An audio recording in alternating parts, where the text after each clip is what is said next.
मित्रों नमस्कार। अर्थ विज्ञान के दूसरे वीडियो में आपका बहुत बहुत स्वागत है। इस वीडियो में हम लोग देख रहे हैं, पहले वीडियो में हमने देखा था अर्थ विज्ञान किसे कहते हैं, शब्द और अर्थ का क्या संबंध है और अर्थ परिवर्तन की दिशाएं कौन सी है। ठीक है, अब हम देख रहे हैं अर्थ परिवर्तन के कारण। अर्थ परिवर्तन जो होता है, शब्दों के अर्थ में जो परिवर्तन होता है, उसके कई कारण माने जाते हैं। आपको भाषा विज्ञान में और अर्थ विज्ञान में उसके कई कारण मिल जाएंगे, लेकिन मूलतः 10 उसके कारण माने जाते हैं। हमारे पाठ्यक्रम में पूरे 10 नहीं है, लेकिन मैं आपको 10 के 10 पढ़ा देता हूँ, हो सकता है आपको आगे चलकर वो काम में आए।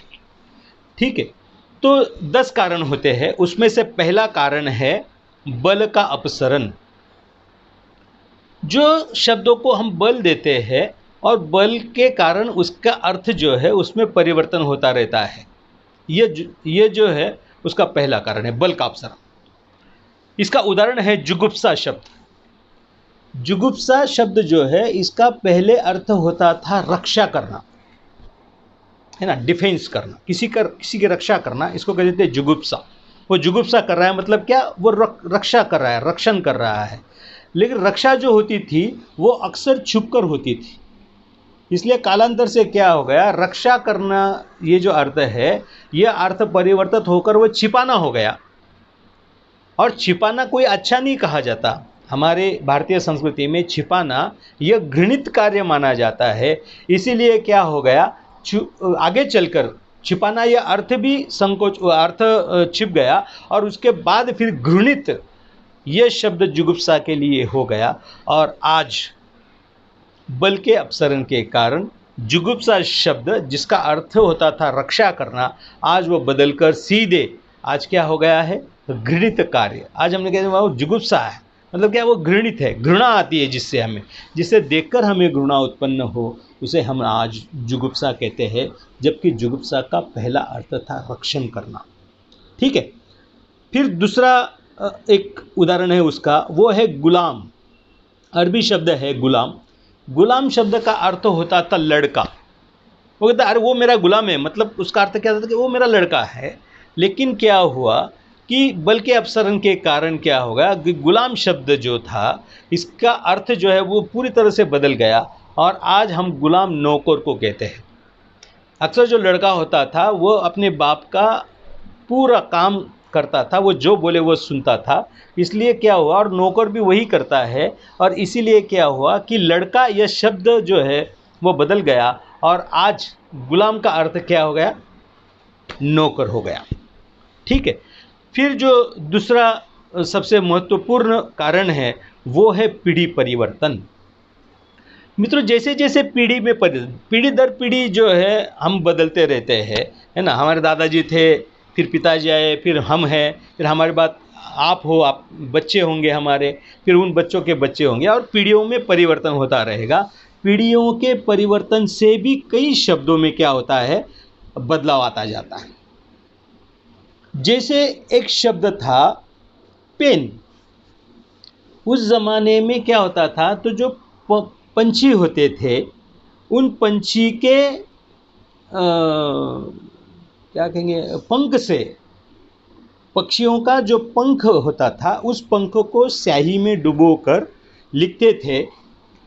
लेकिन उसका कालांतर से अर्थ क्या है कि लिखने वाली चीज़ जो है वो पेन, लिखने वाली चीज़ पेन है। इसलिए क्या हो गया कि पीढ़ी दर पीढ़ी, पहले क्या होता था कि वो लिखते थे, किससे लिखते थे, पंख से, तो उन्होंने बस लिखा कि हम पेन से लिखते थे। आज क्या है, आज हम प्लास्टिक के पेन से भी लिखते हैं, लोहे के पेन से भी लिखते हैं, स्टील के पेन से भी लिखते हैं, सोने के पेन से भी लिखते हैं, चांदी के पेन से भी लिखते हैं, अब प्लैटिनम के भी पेन आ गए।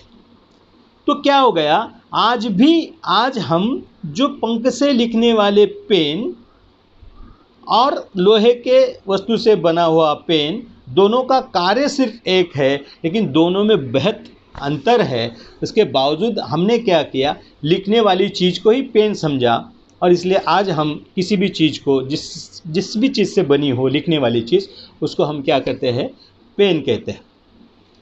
ठीक उसी तरह से दूसरा एक उदाहरण है पत्र। पत्र का क्या होता था, पहले जो भी लिखा जाता था वो पत्र पर लिखा जाता था। पत्र मतलब क्या, पन्ने, क्योंकि बहुत सारा जंगल था, जंगलों में आसानी से उन्हें बड़े बड़े पन्ने वाले वृक्ष मिल जाते थे, वहाँ से उन्हें तोड़कर उन पन्नों पर वो क्या करते थे, लिखते थे, तो उसे वो कहते थे पत्र। पत्र मतलब क्या, पन्ना एक्चुअली, है ना, पन्ने पर लिखते थे, इसलिए वो क्या हो गया, पत्र हो गया। लेकिन कालांतर से हमें ये समझ में आ गया कि जिस चीज़ पर भी लिखा जाता है संदेश, उसे हम पत्र कहे। और आज वह अर्थ परिवर्तन होते होते, पीढ़ी परिवर्तन के कारण आज हम जो 25 पैसे में या 50 पैसे में जो कार्ड मिलता है उस पर हम लिखते हैं, उसे हम पत्र कहते हैं। फिर पत्र के अनेक प्रकार अब हो गए, अंतर्देशीय पत्र है, सादा पत्र है, फिर हम चिट्ठी लिखते हैं और फिर उसको इन्वॉल्व में डाल के भेज देते हैं, वो भी क्या हो गया, लिफाफे में डाल के भेजते हैं, वो भी क्या हो गया, वो भी पत्र हो गया। इतना ही नहीं दोस्तों, आज हम मंदिरों में जाकर जिस दान पत्र में पैसे डालते हैं, वो दान का दान डालने वाली जो वस्तु है वो सोने की होगी, लोहे की होगी, पीतल की होगी, तांबे की होगी, जिस चीज़ की भी है वह तक आज पत्र बन गया। इस तरह से क्या हो गया, पत्र शब्द जो है वो पीढ़ी परिवर्तन के कारण बदलता चला गया। ठीक है। फिर तीसरा कारण है अन्य भाषाओं का प्रभाव।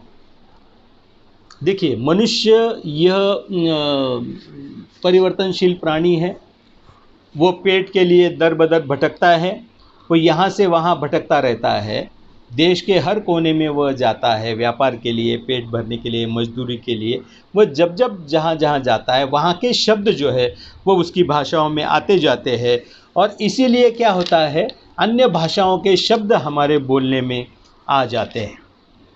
जैसे आपको पता है कि पारस से जो फारसी हमारे देश में आए थे, वो एक शब्द हमारे देश में लेकर, ऐसे अनेक शब्द, 12वीं फारसी के बहुत सारे शब्द हिंदी में आपको मिल जाएंगे। उसमें से एक शब्द था मुर्ग। मुर्ग का अर्थ था पक्षी, फिर वो कोई भी हो, वो तोता हो, मोर हो, चिड़िया हो, कौवा हो, कबूतर हो, कोई भी पक्षी हो, उसको क्या कहते थे, मुर्ग कहते थे।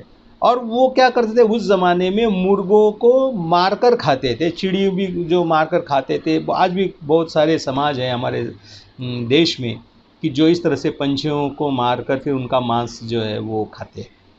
लेकिन कालांतर से क्या हो गया कि सबसे ज़्यादा पक्षी जो है जिसका मांस खाया गया वो था मुर्गी, है ना, एक पक्षी विशेष, है ना। उस ज़माने में पता नहीं उसको कोई और नया शब्द उस ज़माने में रहा होगा, लेकिन वो फिर वो शब्द चला गया, और मुर्ग ये जो शब्द है वो पक्षी विशेष के लिए हो गया, जो अंडा देती है ना, जो मुर्गी मुर्गा जिसको हम आज जिसको हम समझते हैं, वो पक्षी विशेष जो है वो बन गया। तो क्या होता है कि जब हम अन्य भाषाओं के प्रभाव हम पर होता है तो उस तरह से बदलाव होता है। फिर आपको पता है कि हमारे देश में 150 से 200 वर्ष तक अंग्रेज़ों का राज था, तो अंग्रेजी भाषा का बहुत सारा प्रचलन हमारे देश में रहा है। तो उसका ही एक शब्द था ग्लास, हाँ, GLASS, ग्लास। ग्लास जो शब्द है इसका अर्थ था कांच, है ना। सही में तो उसका अर्थ था आईना। तो आईना जिसको हम लोग क्या उस ज़माने में क्या बोला जाता था, ग्लास बोला जाता था। लेकिन उस कांच से क्या हो गया, अनेक वस्तुएं बनने लग गई।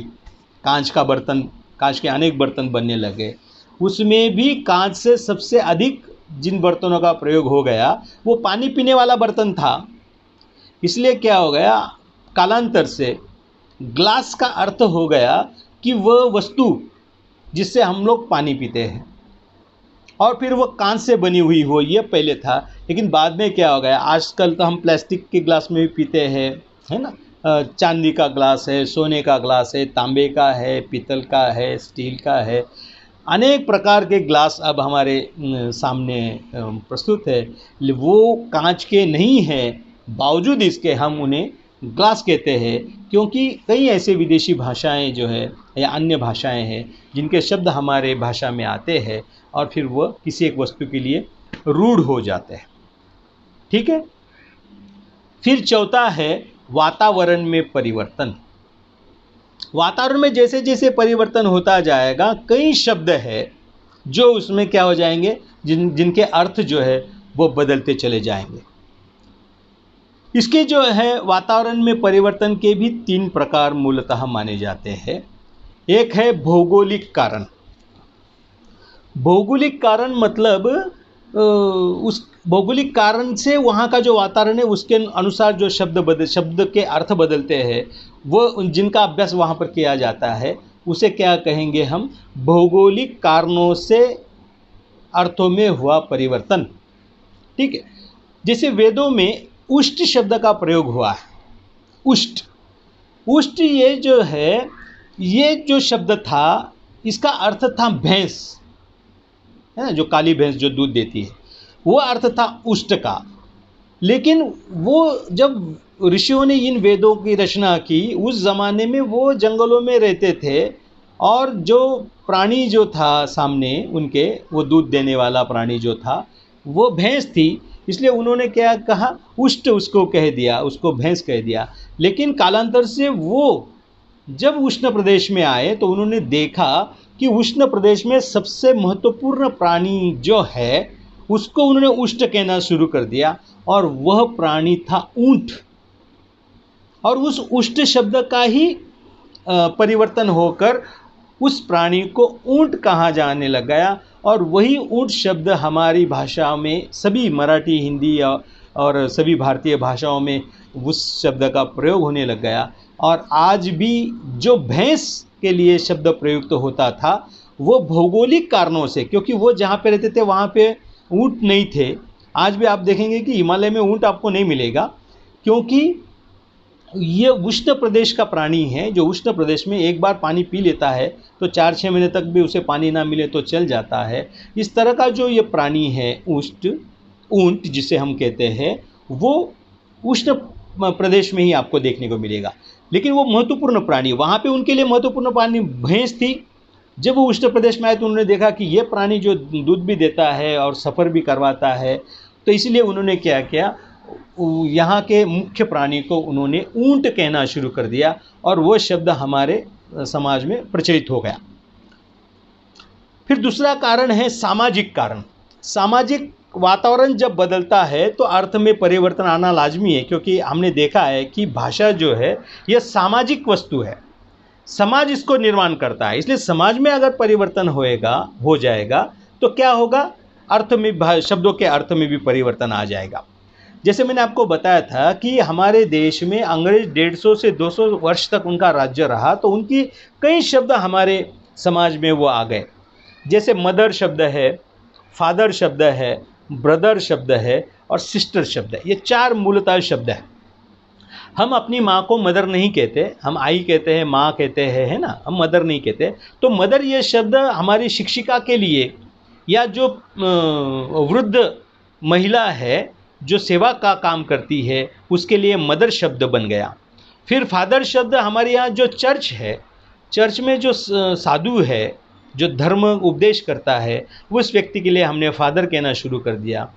ब्रदर जो शब्द है, हमारे अस्पतालों में जो सेवा का कार्य करने वाले जो लड़के होते हैं, जो पेशेंट की पूरा ख्याल रखते हैं, उन्हें शौचालय के लिए ले जाना, उनको ड्रेसिंग करना, उन्हें ठीक से सुलाना, उन्हें उनकी ज़रूरतों को पूरा करना, वो जो कार्य करते हैं उन्हें हम लोग ब्रदर कहते हैं। और सिस्टर, ये भी अस्पताल में जो नर्स है उन्हें सिस्टर कहने की प्रथा जो है हमारे यहाँ चली होगी। तो समाज में जो परिवर्तन आता है, उन परिवर्तन के कारण भी शब्दों में परिवर्तन आ जाता है। माँ का अर्थ जो जननी है, जो जन्म देने वाली जो है, वो मदर शब्द हमने क्या कर दिया, सेवा भावी जो लोग हैं उनके लिए मदर, सिस्टर, ब्रदर और फादर, इन शब्दों का हम लोग प्रयोग करने लग गए। फिर तीसरा कारण है भौतिक कारण। भौतिक जो कारण है, उन कारणों से भी शब्दों के अर्थ में कई परिवर्तन होते हैं। जैसे हमने देखा था पिछले इसमें ग्लास शब्द, अर्थोत्कर्ष में हमने देखा था कि अंग्रेजी का ही एक शब्द हमारे देश में आया, ग्लास का अर्थ होता था शीशा या आईना, लेकिन धीरे धीरे उसमें अर्थोत्कर्ष होने लग गया, और फिर वो ग्लास जो है उसका अर्थ क्या हो गया, पानी पीने का बर्तन हो गया। और आज किसी भी धातु से बना हुआ पानी पीने की जो भी वस्तु है उसे आज हम ग्लास कहते हैं। इस तरह से वातावरण में परिवर्तन के 3 प्रकार है, भौगोलिक कारण, सामाजिक कारण और भौतिक कारण हमने देख लिए। फिर 5वां है नम्रता प्रदर्शन। हमारा जो देश है ये नम्रता का परिचायक है। हम लोग बहुत नम्र हैं। आपको मालूम है कि लखनऊ के नवाब जो थे वो एक गाड़ी में बैठने के लिए गए और एक नवाब दूसरे नवाब से कहता है कि पहले आप चढ़िए, दूसरा नवाब पहले नहीं, पहले आप किए, पहले आपके चक्कर में गाड़ी चली जाती है। तो हम इतने विनम्र हैं, हम दूसरों को सम्मान देना चाहते हैं, इसीलिए विनम्रता प्रदर्शन से हमारे देश में कई शब्दों के अर्थ में परिवर्तन आए हैं। जैसे एक शब्द है, जैसे समझ लो मैं आपके घर अगर आता हूँ तो मैं कहूँगा कि हाँ, मैं अगर आना चाहता हूँ तो मैं आपको कहूँगा हाँ यार, मैं कल आपके दौलत खाने ज़रूर आऊँगा। दौलत खाने का अर्थ है राजमहल, बहुत बड़ा राजमहल। अब हम सभी लोग राजमहलों में तो नहीं रहते, लेकिन नम्रता प्रदर्शन का अर्थ ये है कि हम दूसरों को सम्मान दें, उनके घर को हम घर ना कहे, झोपड़ा ना कहे, हम उसको दौलत खाना कहे। और उसके उल्टे अगर मैं आपको आमंत्रित करता हूँ तो मैं ये कहूँगा कि आप मेरे गरीब खाने ज़रूर आइएगा। मतलब भले ही मेरा घर कितना भी अच्छा हो, 4-5 मंजिली इमारत भी अगर है, और तो भी मैं अगर जब आपको नम्रता से जब आमंत्रित करूँगा तो मैं कहूँगा कि आप मेरे गरीब खाने ज़रूर आइए। तो इस तरह से नम्रता प्रदर्शन के कारण भी दौलत खाने का अर्थ घर होता है और गरीब खाने का अर्थ भी घर होता है। तो नम्रता प्रदर्शन के कारण इस तरह से अर्थ में परिवर्तन आते हैं। फिर 6ठा है अशोभन के लिए शोभन का प्रयोग। हमारा जो देश है ये श्रद्धावादी देश है। धार्मिक कई रूढ़ी परंपराएं हमारे देश में चलती है, भले उसमें अंधश्रद्धाओं कुछ चीज़ों के लिए, लेकिन वो है। अशोभन के लिए शुभ का प्रयोग हम लोग कहते हैं। जैसे कि आप जब अपने घर से जाते हो तो अपनी माता को, आप जब कॉलेज में आए होंगे तो आप अपनी माँ को कहते हैं कि माँ चलो ठीक है माँ, मैं आता हूँ। वस्तुतः आप जा रहे हैं, आ नहीं रहे, आप जा रहे हैं, लेकिन हमारे समाज में जाना यह अशुभ माना जाता है। इसीलिए आना यह शुभ शब्दों का प्रयोग हम जाने के लिए कहते हैं और हम लोग कहते हैं कि ठीक है माँ, मैं आता हूँ, और हम वस्तुतः जा रहे होते हैं क्योंकि जाना अशुभ है। ठीक उसी तरह से जो व्यापारी है, जो दुकानदार है, वो कहते हैं जब उनको दुकान बंद करनी होती है तो बंद करना यह अशुभ है, इसलिए वो कहते हैं कि मैं दुकान बढ़ा रहा हूँ। दुकान बढ़ाना यह शुभ संकेत है, इसलिए वो कहता है मैं दुकान बढ़ा रहा हूँ। वस्तुतः वह दुकान कहीं बढ़ा नहीं रहा है, वह दुकान को बंद कर रहा होता है। लेकिन बंद करने का मतलब है बंद, अशुभ है बंद करने का मतलब। इसीलिए हमारे देश में अशोभन के लिए शोभन के प्रयोग के कारण इस तरह से कई शब्द आपको भी मिल जाएंगे। आप अगर ढूंढ लेंगे आपको मिल जाएंगे। मनुष्य मरने के बाद हम राम नाम सत्य है कहते हैं, है ना। वो भी मृत्यु या अशुभ घटना है, उसको शुभ बनाने के लिए राम नाम सत्य है या राम बोलो भाई राम, इस तरह की घोषणा हम लोग करते हैं। वह हम इसलिए करते हैं क्योंकि वह अशुभ है, और अशुभ में शुभ का प्रयोग जो है वो हमें सिखाया गया है हमारे संस्कृति में। इसलिए हम लोग क्या करते हैं, उस तरह से शब्दों का प्रयोग करते हैं। फिर है 7वां, अधिक शब्दों के स्थान पर एक शब्द का प्रयोग। हम लोग भारतीय लोग जो है वो बहुत आलसी लोग हैं, और हम हमारे आलस्य के कारण कई कठिन शब्दों को हम सरल बना देते हैं, या कई बड़े शब्दों को हम एक छोटा शब्द बना देते हैं। जैसे कि समझ लो मुझे रेलवे स्टेशन जाना है। मैं रेलवे स्टेशन जा रहा हूँ, तो मैं क्या करूँगा, मैं रेलवे स्टेशन इस शब्द का प्रयोग नहीं करता। मैं कहता हूँ कि मैं स्टेशन जा रहा हूँ। रेलवे शब्द जो है मैं निकाल देता हूँ, और स्टेशन शब्द से भी समाज को पता चल जाता है कि स्टेशन मतलब ये रेलवे स्टेशन जा रहा हूँ। उसी तरह से दूसरा शब्द है रेलवे, है ना। रेलवे शब्द है, उसका हिंदी में हमने उसको और छोटा कर दिया, और आज हम कहते हैं भारतीय रेल। एक्चुअली उसको कहा जाना चाहिए भारतीय रेलवे, लेकिन हम लोग उसको रेल कहते हैं। वो मुख सुख के लिए भी आप कह सकते हैं कि हम अधिक शब्दों की जगह पर एक ही शब्दों का प्रयोग करते हैं। उसी तरह से बस अड्डा यह शब्द है, कि मैं बस अड्डे पे जा रहा हूँ, यह पूर्ण शब्द है, लेकिन हम कहते हैं कि मैं अड्डे पर जा रहा हूँ, लोग समझ जाते हैं कि ये बस के ही अड्डे पर जा रहा है। या बस स्टैंड, जो अंग्रेजी अगर शब्द का अगर हम देखें कि बस स्टैंड, तो हम लोग बस स्टैंड पर जा रहा हूँ हम ये नहीं कहते, हम कहते हैं स्टैंड पर जा रहा हूँ। और इस तरह से अधिक शब्दों के जगह पर हम लोग क्या करते हैं, कम शब्दों का प्रयोग करके अपने आलस्य के कारण वह इस तरह से शब्दों में परिवर्तन कर देते हैं, जिसका अर्थ में भी परिवर्तन हो जाता है। उसी प्रकार 8वां जो प्रकार है वो है एक शब्द के 2 रूपों का प्रचलन। एक ही शब्द है लेकिन उसके 2 रूपों में हम लोग प्रयोग करते हैं।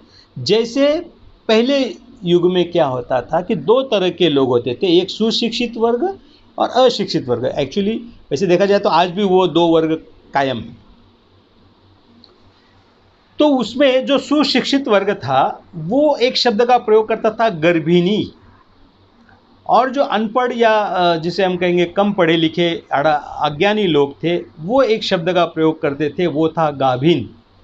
दोनों शब्दों के एक ही अर्थ होते थे, लेकिन दोनों शब्द एक ही शब्द के अर्थ के 2 शब्द प्रचलित समय की समाज में होते हैं, जिसमें पढ़ा लिखा समाज गर्भिणी कहता है, तो एक सामान्य समाज कम पढ़ा लिखा या अनपढ़ समाज जो है वो क्या करता है, उसे गाभिन शब्द कहता है। लेकिन कालांतर से क्या हो गया, गर्भिणी यह शब्द स्त्री के लिए प्रयुक्त किया जाने लग गया, और गाभिन ये जो शब्द है ये जानवरों के लिए इसका प्रयोग किया जाने लग गया। तो इस तरह से एक ही शब्द के 2 रूपों का प्रचलन समाज में होता है। फिर 9वां कारण है आलंकारिक प्रयोग। हमारा जो समाज है, हमारा जो देश है, हमारी जो संस्कृति है, मैंने आपको बताया कि हम नम्रता वाले लोग हैं, हम आदर देना चाहते हैं, हम दूसरे को सम्मान देना चाहते हैं, और दूसरे को हम अलंकारिक शब्दों से हम कभी कभी उनका प्रयोग करते हैं अलंकारिक शब्दों में। जैसे कोई प्रियकर अपनी प्रेयसी से कह रहा है कि तुम चांद सी हो, तुम चांद हो, तुम गुलाब हो। अब चांद का क्या अर्थ है, चांद का अर्थ है चंद्र, ठीक है। लेकिन इस वाक्य में चांद जो है ये अलंकार के रूप में आया है, ये उपमान दिया गया है, उपमा दी गई है, तो इसलिए इस चांद का अर्थ क्या है, सुंदरता। गुलाब का अर्थ क्या है, सुंदरता और कोमलता, ठीक है। तो इस तरह से अलंकारिक शब्दों के कारण भी अर्थों में परिवर्तन आता है। जैसे और दूसरा उदाहरण हम लोग देखें तो तुम गधे हो, तुम गधे हो का अर्थ होगा गधा। गधे का अर्थ क्या होता है कि 4 पाँव वाला एक प्राणी जो बहुत मेहनतकश होता है बेचारा। लेकिन वो हमारी भाषाओं में आते आते क्या हो गया, मूर्ख का प्रतीक हो गया। और आज किसी व्यक्ति को अगर हमने गधा कहा तो उसका अर्थ वो 4 पैरों वाला वो प्राणी नहीं होता, वो जानवर नहीं होता, बल्कि उसका अर्थ होता है मूर्ख। तो इस तरह से भी क्या होता है, अलंकारिक प्रयोग से अर्थ में परिवर्तन जो है वो आते हैं। फिर 10वां और अंतिम अर्थ परिवर्तन का कारण है नवीन वस्तुओं का निर्माण। नवीन वस्तुओं का जैसे जैसे निर्माण होता जाएगा उन वस्तुओं का नाम उनके नाम में भी परिवर्तन आता जाएगा। जैसे हमने पीछे देखा था कि पेन शब्द का अर्थ था पशु पंक्षियों के पंख से जो लिखा जाता था उसे पेन कहा जाता था। लेकिन कालांतर से क्या हो गया, नवीन वस्तुओं का निर्माण हो गया, लिखने वाली वस्तुओं का। फिर प्लास्टिक से बनी वाली वस्तु प्लास्टिक से बनी, उसे फिर क्या नाम दे, तो इससे अच्छा है कि उसे उन्होंने पेन ही नाम दे दिया। लोहे की बनी उसको भी पेन नाम दे दिया, सोने की बनी, प्लैटिनम की बनी, चांदी की बनी, जिस भी तरह की नई चीज़ बनी, लेकिन चीज़ नई भले हो उसका कार्य जो है वो लिखना है। और पहले हमारे जो पूर्वज थे वो लिखने के लिए जो चीज़ का प्रयोग करते थे उसे पेन कहा जाता था। इसलिए हमने क्या किया, हमने भी आज नई वस्तु बनने के बाद भी हमने उसका नाम पेन ही रख दिया, ठीक है। तो इस तरह से अर्थ परिवर्तन के कुल 10 प्रकार माने जाते हैं। उसका आपको ठीक से अध्ययन करना है, परीक्षा की अच्छी तैयारी करनी है, पढ़ाई करनी है। अगर कुछ समझ में ना आए तो आपको कमेंट बॉक्स में प्रश्न पूछना है या अपने ग्रुप पर प्रश्न पूछना है। मैं उनके उत्तर के लिए आपके लिए नया वीडियो बनाऊंगा, ठीक है। धन्यवाद।